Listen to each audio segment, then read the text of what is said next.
warahmatullahi wabarakatuh. Selamat sore, salam sejahtera untuk kita semua. Salam sehat, bahagia, dan sukses selalu. Selamat bertemu kembali dengan saya, Siti Malihatun Badriah, dalam pembahasan mengenai hukum jaminan. Pada kesempatan sore hari ini, saya akan membahas mengenai gadai kembali. Melanjutkan apa yang sudah saya sampaikan pada video sebelumnya. Kali ini saya akan membahas mengenai kewenangan pemberi gadai dan hak dan kewajiban para pihak di dalam gadai.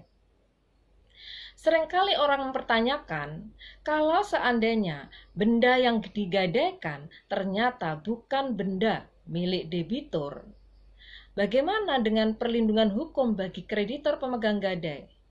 Nah, di sini kita bisa lihat di dalam pasal 1152 ayat 4 Kitab Undang-Undang Hukum Perdata, di situ dikatakan bahwa hal tidak berwenangnya pemberi gadai untuk bertindak bebas atas barang gadai tidak dapat dipertanggungjawabkan kepada kreditur yang telah menerima barang tersebut dalam gadai. Nah, artinya bahwa kalau seandainya pemberi gadai bukan orang yang berwenang, maka di sini gadai tetap sah. Namun harus melihat apakah kreditur tadi, si pemegang gadai tadi, beritikat baik atau tidak. Jadi dalam hal ini, pemegang gadai tetap harus berhati-hati. Sehingga tidak terjadi bahwa benda yang digadaikan itu bukan benda milik pemberi gadai sendiri dan tanpa sepengetahuan dari si debitur. Nah, contohnya apa? Misalnya A memiliki sebuah benda, kemudian dipinjamkan kepada B, atau disewakan kepada B, atau dititipkan kepada B. Dan kemudian suatu saat, benda tadi yang bukan milik B oleh B digadaikan kepada pihak lain, kepada kreditur. Misalnya B kemudian utang kepada C dan dengan jaminan benda yang dititipkan padanya, atau disewakan padanya, atau dipinjamkan padanya. Nah, dalam hal demikian, gadai tetap sah. Untuk apa seperti ini? Karena untuk memberikan perlindungan hukum bagi si pemegang gadai. Karena pemegang gadai memperoleh hak kebendaan yang bersifat memberikan jaminan. Sehingga dalam hal ini dia memiliki kedudukan sebagai kreditur preferen. Dan dia memiliki hak mutlak atas hak kebendaan yang bersifat memberikan jaminan tersebut. Jadi di sini dia memperoleh perlindungan hukum. Lalu bagaimana dengan seandainya ada pihak yang kemudian tahu bahwa benda yang digadaikan oleh B tadi, misalnya A, kemudian menuntut merevindikasi benda tersebut kepada si C, bolehkah? Nah, dalam hal ini dia berhak untuk merevindikasi, namun dia tentu saja harus memberikan ganti kerugian atau membayar dulu utang si B kepada si C, karena si C memperoleh hak gadai dan dia memperoleh hak gadai secara sah tersebut asal si C ini memiliki itikat baik. Nah, kemudian selanjutnya kita akan membahas mengenai hak dan kewajiban para pihak di dalam gadai. Kalau gadai sudah terjadinya gadai kita sudah bahas pada video sebelumnya. Nah, kalau gadai sudah terjadi, maka kemudian menimbulkan hak dan kewajiban bagi para pihak, yaitu memberikan hak dan kewajiban bagi subjek gadai. Nah, subjek gadai itu adalah pemberi gadai dan pemegang gadai. Nah, hak dan kewajiban pemberi gadai itu apa? Haknya yang pertama adalah menerima sisa hasil pendapatan penjualan objek gadai apabila benda gadai itu dijual atau dilelang misalnya, dan kemudian digunakan untuk melunasi utang debitur. Dan kalau ada sisa, maka sisa ini menjadi hak dari pemberi gadai. Jadi oleh pemegang gadai harus dikembalikan kepada si pemberi gadai. Nah, inilah hak pemberi gadai. Kemudian yang kedua, menerima penggantian benda gadai apabila benda gadai hilang dari kekuasaan pemegang gadai. Nah, dalam gadai, benda gadai itu harus keluar dari kekuasaan pemberi gadai. Nah, dalam hal ini, dalam kekuasaan atau dalam penguasaan si pemegang gadai. Sehingga apabila benda ini yang ada dalam kekuasaan dari si pemegang gadai hilang, maka di sini pemegang gadai punya kewajiban untuk mengganti benda tersebut. Nah, inilah hak dari pemberi gadai. Kemudian kewajibannya apa? Dia punya hak tetapi juga punya kewajiban. Kewajiban pemberi gadai itu apa? Yang pertama adalah mengasuransikan benda gadai. Hal ini apabila diperjanjikan. Artinya kalau tidak diperjanjikan, maka ini tidak ada kewajiban bagi si pemberi gadai untuk mengasuransikan benda gadai. Kemudian yang kedua, selama piutangnya digadaikan, nah ini terjadi kalau yang digadaikan adalah piutang. Nah, selama piutang tadi digadaikan, maka pemberi gadai tidak boleh melakukan penagihan atau menerima pembayaran dari debitur atau debitur cesus. Nah, kemudian yang ketiga apa? Yang ketiga adalah melunasi utangnya. Dalam hal ini kalau pemberi gadai sekaligus adalah debitur, maka dia punya kewajiban untuk membayar utangnya. Jadi memang ada kemungkinan bahwa pemberi gadai itu bukan debitur sendiri. Bisa juga pihak ketiga yang bukan debitur itu menjadi pemberi gadai. Nah, kalau pemberi gadainya adalah debitur sendiri, maka dia punya kewajiban untuk membayar utangnya tersebut. Kemudian, hak dan kewajiban pihak pemegang gadai apa? Yang pertama adalah mengeksekusi benda gadai. Nah, hak eksekusi ini apabila debitur wan prestasi. Jadi, kalau debitur tidak wan prestasi, dia tidak punya hak untuk mengeksekusi benda.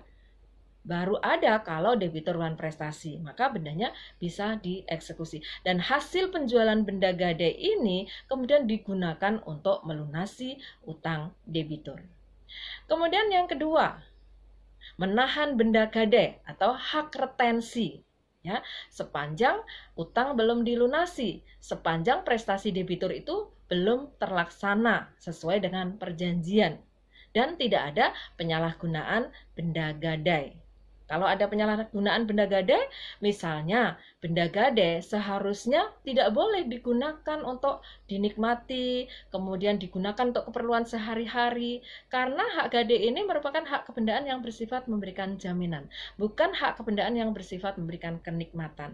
Nah, kemudian ternyata oleh pemegang gadai digunakan untuk keperluan sehari-hari misalnya. Misalnya, gadai terhadap laptop. Nah, laptop ini kemudian oleh pemegang gadai digunakan untuk perkuliahan sehari-hari, untuk bermain dan sebagainya, dinikmati atau digunakan untuk keperluan si pemegang gadai. Ini tidak boleh. Kalau sudah terjadi penyalahgunaan benda gadai, maka hak retensi ini menjadi hapus, sehingga harus dikembalikan kepada pemberi gadai. Kemudian yang ketiga, hak kompensasi. Nah, mengkompensasikan utang. Nah, itu juga hak dari si pemegang gadai. Kemudian yang keempat, ganti rugi atas biaya penyelamatan benda gadai. Jadi kalau seandainya ada biaya penyelamatan benda gadai, contohnya, suatu saat terjadi bencana alam di sekitar atau di lingkungan pergadaian. Kemudian oleh pergadaian benda gadai yang ada di sana supaya tidak rusak, maka harus diselamatkan ke tempat lain. Nah, ini ada biaya penyelamatan. Misalnya untuk pengangkutannya, kemudian biaya untuk yang memindahkan dan sebagainya. Nah, ini biaya penyelamatan ini menjadi hak dari si pemegang gadai untuk diganti oleh pemberi gadai. Kemudian menjual benda gadai jika debitur wan prestasi. Kemudian juga menjual benda gadai dalam kepailitan debitur. Nah, pada kesempatan yang lalu kita sudah pernah bicarakan pada video sebelumnya bahwa seorang kreditor pemegang gadai memiliki kedudukan sebagai kreditor separatis. Sehingga dalam hal debitur itu pailit, dia punya hak untuk menjual objek gadai. Kemudian hak preferensi. Artinya bahwa kreditor pemegang gadai memperoleh hak untuk didahulukan dalam pelunasan piutangnya daripada kreditor-kreditor lain. Kemudian atas izin hakim tetap menguasai benda gadai. Ini juga merupakan hak dari pemegang gadai. Kemudian menjual benda gadai dengan perantaraan hakim. Ya, misalnya dalam hal ini benda gadai adalah benda-benda antik yang tidak biasa. Nah, dalam hal ini dia bisa sebagai pemegang gadai meminta perantaraan hakim dalam penjualan objek gadai ini jika debitur wan prestasi.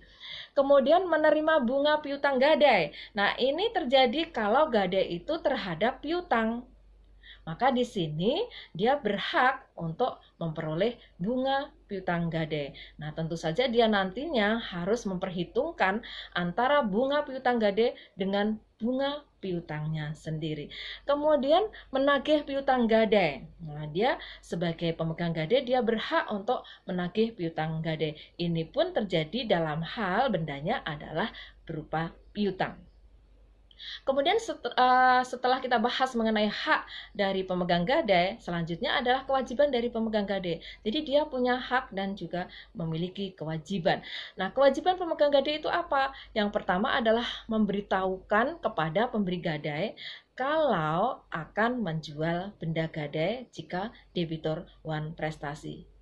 Ini untuk melindungi pemberi gadai, supaya ada kesempatan baginya kalau misalnya ingin melunasi utangnya sebelum dilelang benda tersebut. Kemudian yang kedua, memelihara benda gadai.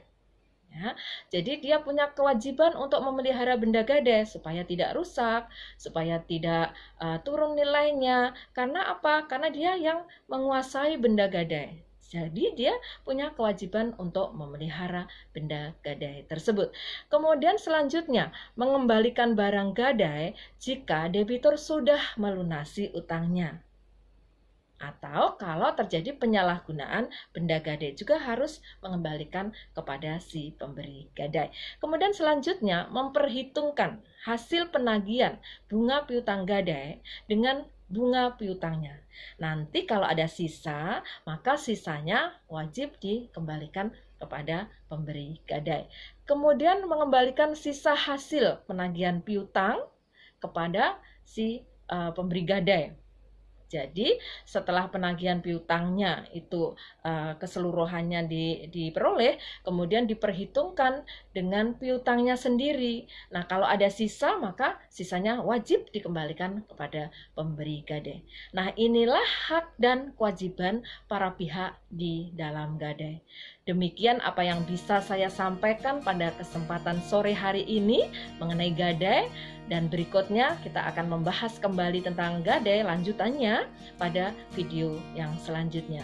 Terima kasih atas perhatian saudara-saudara semuanya, rekan-rekan semuanya, pemirsa yang berbahagia, dan sampai bertemu kembali pada kesempatan mendatang. Jangan lupa like, share, and comment, serta subscribe. Demikian, Assalamualaikum warahmatullahi wabarakatuh.